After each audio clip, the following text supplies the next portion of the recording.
আসসালামু আলাইকুম বন্ধুগণ। উপদেষ্টা নিয়োগে কি টাকার লেনদেন হয়েছে?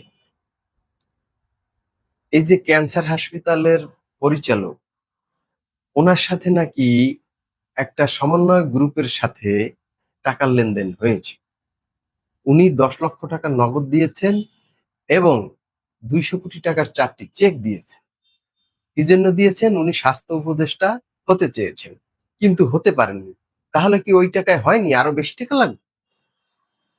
এই যে সমন্বয়কদের নামে যে সকল বদনাম আস্তে, আস্তে বের হচ্ছে এবং বড়, বড় থলের বিড়াল বের হচ্ছে, এতে মানুষের তো তাদের উপরে মারাত্মক বিরূপ ধারণার সৃষ্টি হবে।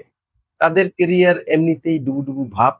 ছাত্র মানুষ, অল্প বয়স, তারা দেশকে স্বপ্ন দেখাবে। দুর্নীতিমুক্ত দেশ, সচ্ছল, সুশৃঙ্খল বাংলাদেশের স্বপ্ন দেখাবে।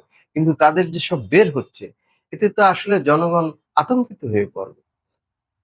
এটা আসলে কেমন নিউজ যে উপদেষ্টা হতে সমন্বয় গ্রুপের সাথে কোটি কোটি টাকার লেনদেন, যেই সমন্বয়কের নাম পত্রিকায় লিখেছে এবং যিনি লেনদেন করেছে তার নামও লিখেছে, আর পত্রিকায় সমন্বয় গ্রুপও লিখে।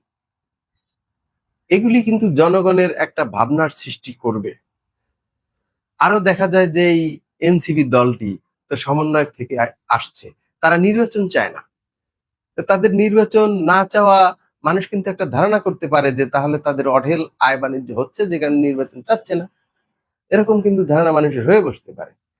মানুষকে দেশকে যারা স্বপ্ন দেখাবে, দুর্নীতিমুক্ত সুন্দর বাংলাদেশ গড়ার, তাদের এইরকম বদনাম বের হওয়া আসলেই দুঃখজনক।